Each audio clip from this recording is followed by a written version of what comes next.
Hello guys, welcome back to our channel. Myself Kashif Fayaz, hope you all are going well. आज बातचीत episode में हमारे साथ जुड़ रहे हैं शेख नोमान अहमद साहब। नोमान भाई, कैसे आप? अल्हम्दुलिल्लाह खैरियत से। जी नोमान भाई, आपका प्रोफेशन क्या है? मेरा प्रोफेशन तो टीचिंग है जी। और मैंने बीएड किया हूँ और एमए पास किया हूँ। मैं एक पेज भी चलाता हूँ जिसका नाम है औरंगाबाद बज़ जी। और बीइंग अ कंटेंट क्रिएटर मैं एक यूट्यूब चैनल चलाता हूँ, ब्लॉगिंग भी करता हूँ। तो तकरीबन 2008 से ब्लॉगिंग कर रहा हूँ, जब से मैं ग्रेजुएशन में था। कंटेंट लिखता हूँ अपने बारे में, अपने शहर के बारे में, औरंगाबाद के बारे में। और यूट्यूब चैनल पे मोस्टली व्लॉग्स होते हैं जो कि हेरिटेज साइट्स के होते हैं या फार्म हाउस के होते हैं। दूसरे जो ओकेजनली जो हम लेते हैं, बस वही व्लॉग्स होते हैं। एज अ कंटेंट क्रिएटर आपका कोर टॉपिक क्या है? अच्छा, मेरा कोर टॉपिक जो है तो मोस्टली हेरिटेज साइट्स है औरंगाबाद के। अच्छा। और औरंगाबाद में मैंने देखा है कि बहुत सारी ऐसी चीज़ें हैं जो कि हमको खुद नहीं पता। औरंगाबाद में इतने सालों से हम रहते हैं, पैदाइश यहाँ पर हुई है।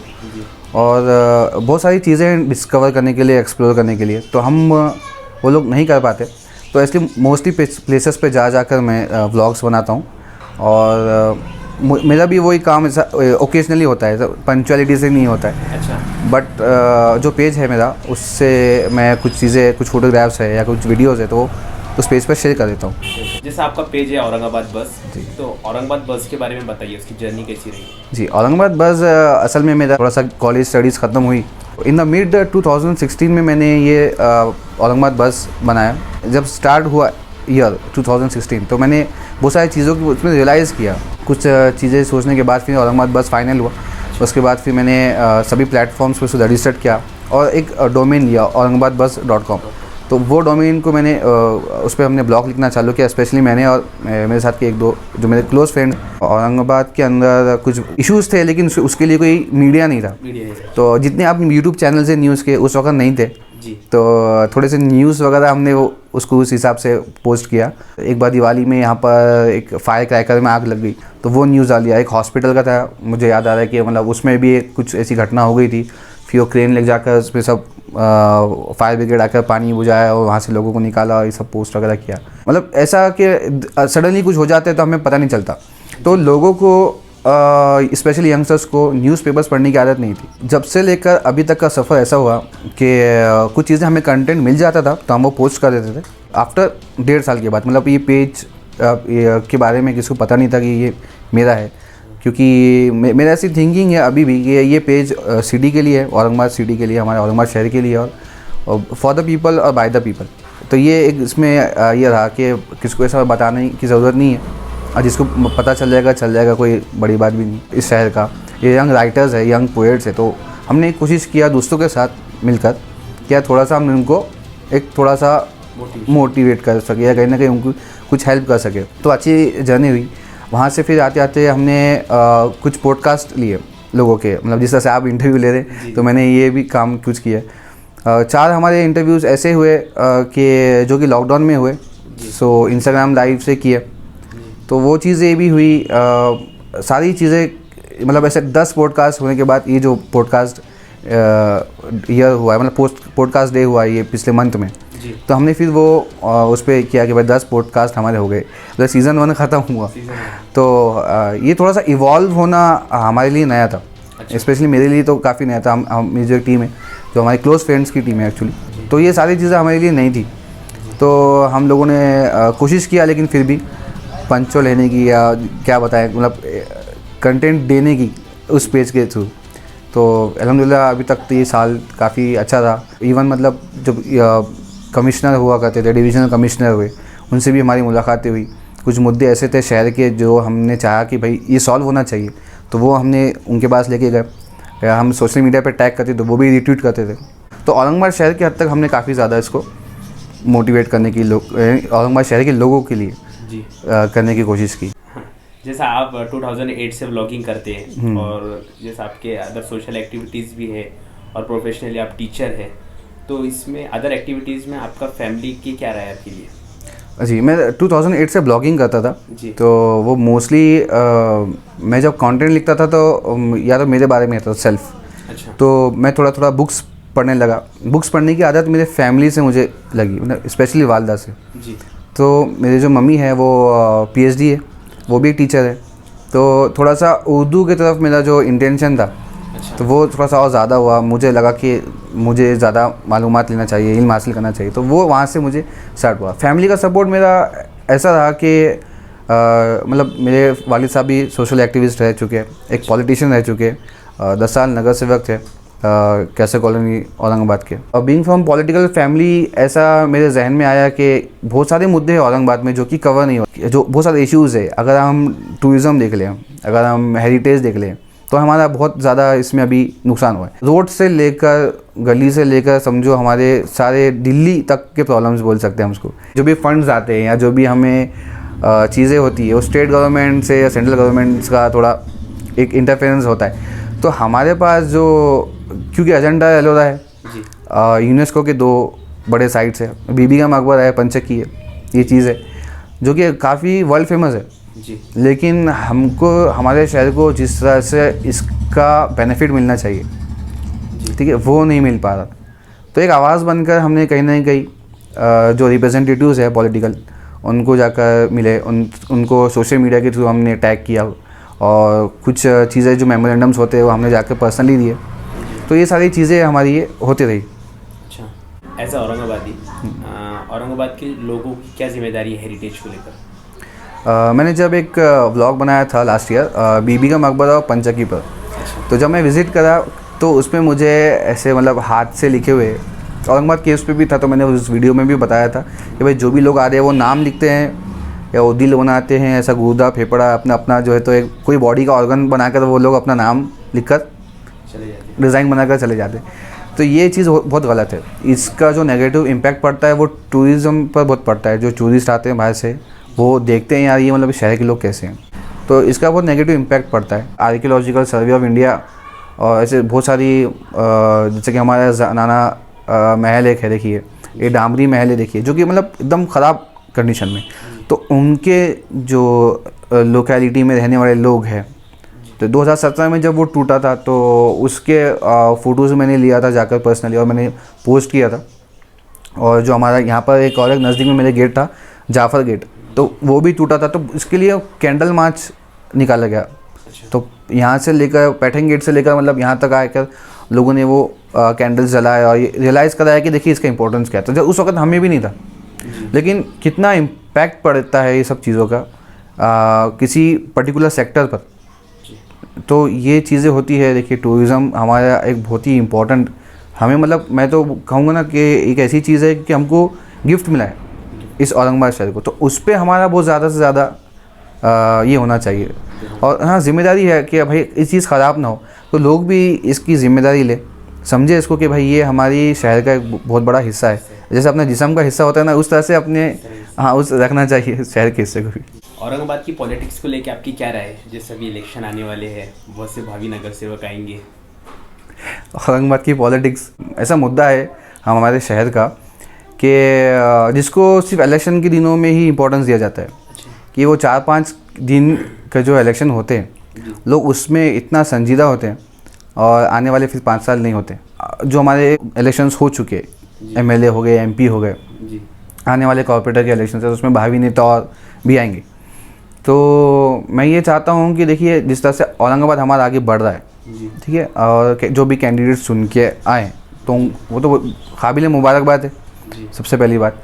और लोगों ने उनको वोट दिया है, ठीक है, और लोगों ने उनको जब रिप्रेजेंटेटिव बनाया, और उनका काम होता है कि भाई वो अपने शहर के लोगों की आवाज़ें ऊपर रखें।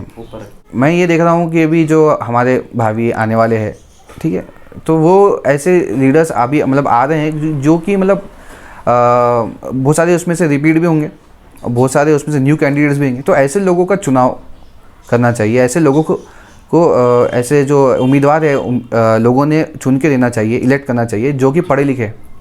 पहली जो प्रायोरिटी होना चाहिए कि वो एजुकेटेड हो, क्योंकि आपने एजुकेटेड MP का ये किया तो एक रेवोल्यूशन आया, लोग बोले यार एजुकेटेड MP आया, बड़ा चला हुआ हैशटैग। तो मैं सोशल मीडिया पे देखता रहता था, और बहरहाल एजुकेटेड होना बहुत अच्छी बात है, कोई उसमें बुराई नहीं है। तो जिस तरह से अभी एजुकेटेड लोग, अच्छे लोग जब आप देखेंगे जो कि जिनका पॉलिटिकल बैकग्राउंड कुछ भी नहीं था, वो आए पॉलिटिक्स में, तो इस तरह से कोई भी आ सकता है, ये डेमोक्रेसी। बट इसके अंदर आपको ऐसे नेता ज़रूरी नहीं है कि भाई वो बहुत बड़े हो, यानी 10 साल नगर सेवक रहे हुए हैं या 5 साल नगर सेवक रहे हुए, तो आप फ्रेशर्स को भी चांस दीजिए। मैं ही नहीं कहा कि मैं मुझे पॉलिटिक्स में आना है, बल्कि मुझे दीजिए, बल्कि जो भी बंदा है और उसने कुछ खिदमत किए हैं, ठीक है, तो उनको दीजिए। टिकट्स जो देना है वैसे लोगों को दीजिए जिसने कुछ ना कुछ किया है। मैं एक साबिका कॉर्पोरेटर की आपको बात बताता, मैं नाम नहीं लूँगा, लेकिन मैंने उनसे ये पूछा था कि भाई आप चुन के कैसे आए फर्स्ट टाइम। तो थोड़ा सा फ़नी बात उन्होंने कहा था। उन्होंने कहा कि भाई मैं इसलिए चुन के आया कि मैं लोगों के जो काम बोलते थे मैं वो करता था गली में, मेरे गली में। तो मतलब क्या काम थे वो? तो वो बोले मेरे को यार तुम ज़रा ये ला के दे दो, किराने पे से ला के देते थे, पिसना रख दो तो पिसना रख देते थे। तो ये वाकई में ही हुआ और लोगों ने वो चुन के दिए उनको। तो मैं बड़ा हैरत में पड़ा, मैं बोला यार ये कोई कॉर्पोरेटर बनने के लिए ऐसे ऐसे काम भी करना पड़ता है। तो कुछ फिर ऐसी बातें हुई और मेरे वालिद साहब के साथ भी। तो मैं बोला आपने भी कभी ऐसा किया है क्या, ये क्या है? तो वालिद साहब ने हम चुन के आने के बाद हमने बहुत काम किया है। मैं बार बार जो ये कह रहा हूँ इस बात को, वो इसलिए क्योंकि जनरेशन गैप हो जाता है, देखो बहुत बड़ा generation gap in the sense के भाई जैसा 2000 मैं बोलूँगा 10 में जो था, आज से 10 साल पहले, वो 2020 में वो इश्यूज़ ना हो, उसके लिए आज से आपको कोशिश करना है, आज से आपको वर्क करना है। जो शहर के बारे में भी कभी आप ले लें तो 2010 जो हमारा जब कहते थे लोग क्या ये शहर Aurangabad fastest growing city in the Asia, मतलब पूरे एशिया में सबसे ज़्यादा तेज़ी से बढ़ने वाला शहर हमारा औरंगाबाद। जब प्रोजन आ चुका था, जब फेम आ चुका था, जब फोर्ड कुछ ऐसे कंपनीज आ गए थे कार के, कुछ ऐसे सेलिंग डिपार्टमेंट्स आ गए थे, मैन्युफैक्चरिंग कंपनीज आ गई थी, तो मतलब प्रोडक्शन होने लगा, सब होने लगा। तो मतलब एक ऐसा रेवोल्यूशन आया और आज वो घटते घटते घटते ख़त्म ही हो गया। बहुत कम चीज़ें हैं उस वक्त की जो इस शहर के अंदर चालू है। जो शहर औरंगाबाद जिस तेज़ी से बढ़ना चाहिए था, जो नहीं बढ़ रहा है, उसका मेन कॉज है एजुकेशन। बेसिक जो हमारा होता है एजुकेशन, वो क्योंकि देखिए नॉलेज, इंफॉर्मेशन, ये सारी चीज़ एजुकेशन से ही रिलेटेड होती है। बट मेन जो लॉस हो रहा है हमारा, ये इसका लॉस एक होता है कि एजुकेशन नहीं होने की वजह से। सेकेंडली ये होता है कि भाई जो पॉलिटिकल लीडर्स है वो थोड़ा सा ज़्यादा तवज्जो नहीं देने की वजह से, ये सारी चीज़ें जो है तो इफ़ेक्ट कर रही है हमारे शहर को आगे बढ़ने से। एज अ टीचर आप स्टूडेंट्स के साथ रहते हो, एज अ कंटेंट क्रिएटर आप औरंगाबाद के content creator, young content creators के साथ रहते हो, तो आपको क्या गैप नज़र आता है और आप क्या मैसेज देना चाहेंगे उनको? जी, जनरेशन गैप जो होता है ना, वो बिल्कुल ही एक ऐसा इशू है।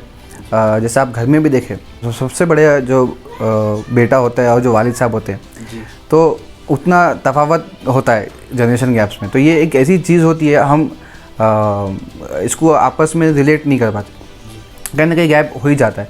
तो इसके अंडरस्टैंडिंग के लिए ही बहुत सारी चीज़ें हम कर सकते हैं, जो कि हम हमारे प्लेटफॉर्म्स पे कर रहे हैं, कि एक अवेयरनेस पहुंचाना। एक सोशल मीडिया प्लेटफॉर्म और एक कंटेंट क्रिएटर होने के बावजूद मैं ये चाह रहा था, जो भी चीज़ है कि भाई आप पास्ट से रिलेट करें। हमारा शहर औरंगाबाद एक हिस्टोरिकल सिटी है। देखिए, अगर हम देखें ना तो लोग काफ़ी हिस्टोरी चीज़ें नहीं जानते इस शहर की, लेकिन अगर हम लॉकडाउन हमारा गया ये पूरा, उसमें बहुत सारे यंगस्टर्स ने एर्तुगरुल गाजी देखे।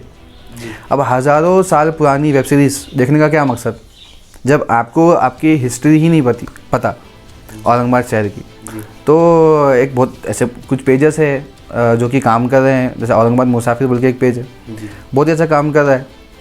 और हम भी थोड़ा थोड़ा कंटेंट पुराना कहीं ना कहीं से ऑथेंटिसिटी के हिसाब से देखकर शेयर करते हैं। तो ये ऐसा चीज़ है कि हमको लगता है कि भाई लोगों ने हिस्ट्री देखना चाहिए। एक अगर आप पॉलिटिक्स की जैसा बात कर रहे थे, तो पॉलिटिक्स एक ऐसी चीज़ है कि 2020 में समझ लीजिए, एक मेरा जो छोटा भाई जो 20 साल का हुआ है जी, और मैं अराउंड 30-31 चढ़ रहा हूँ। जो 10 साल होने के बड़ा होने के बावजूद जो मैंने देखा हूँ, और या मेरे जो वालिद साहब जब कॉर्पोरेटर थे 10 साल, जो मैंने देखा हूँ, तो वो जब मेरा भाई इस दुनिया में आने के बाद उसने नहीं देखा, क्योंकि जब वालिद साहब कॉर्पोरेटर नहीं थे। बहुत सारी चीज़ें ऐसी हुई कि जनरेशन गैप हुआ, तो वो जो वर्किंग है वो नहीं पता, वो चीज़ें जो आई है उस वक्त वो नहीं पता, किस तरह से उसे लाया गया है वो नहीं पता। तो ये सारी चीज़ें होती है। जनरेशन गैप की होने की सबसे बड़ी वजह यह है कि लोग अनअवेयर रहते हैं, लोगों को मालूमात नहीं होने की वजह से लोग गलत फैसले करते हैं, जिसके वजह से उनका जो मुस्तकबिल में होने वाले जो भी फैसले होते हैं वो सब गलत हो जाते हैं। तो ये मेरे ख्याल से औरंगाबाद के लिए हमारे शहर के लिए काफ़ी बुरी बात होगी अगर किसी शख्स ने समझो अगर इस तरीके से नहीं किया, अवेयरनेस नहीं लेने का काम किया, तो ये उसके लिए और उसके मुस्तकबिल के लिए काफ़ी बुरा हो जाएगा, गलत हो जाएगा। बहुत बहुत शुक्रिया अनुमान भाई, आपने इतना टाइम दिया हमें और बहुत कुछ सीखने को मिला मुझे भी। अल्हम्दुलिल्लाह। और ऐसे बहुत से क्वेश्चंस थे जो हमने शायद नहीं पूछे आपको, आपसे बहुत कुछ सीख सकते थे, हम पूछ सकते थे। और अगर आपको सोशल मीडिया पे हमारे व्यूअर्स जो है, अगर वो आपको सोशल मीडिया पे आपके औरंगाबाद बस को अगर फॉलो करना चाहते हैं या ओके, तो मैं औरंगाबाद बस का तो औरंगाबादbus.com बोल के एक वेबसाइट है, तो सारे सोशल मीडिया लिंक्स उस पर है, या आप @औरंगाबाद बस, जो कि लिंक इनके डिस्क्रिप्शन में मिल जाएगा इंशाल्लाह, तो वो विज़िट करके आप जो है तो सारी इन्फॉर्मेशन ले सकते हैं। एक जो मेरा पर्सनल ब्लॉग है जो noman.blog नाम से मैंने रजिस्टर्ड किया है, या sknomanahmed.com, ये भी डिस्क्रिप्शन में आप बता दीजिए, तो ये लिंक्स को फाइंड आउट करके भी आप जो है तो सोशल मीडिया पे फॉलो कर सकते हैं। और कोई ज्वाइन करना चाह सकते हैं तो वो भी बिल्कुल बिल्कुल। Thank you so much. Thank you, शुक्रिया आपका बहुत बहुत काश।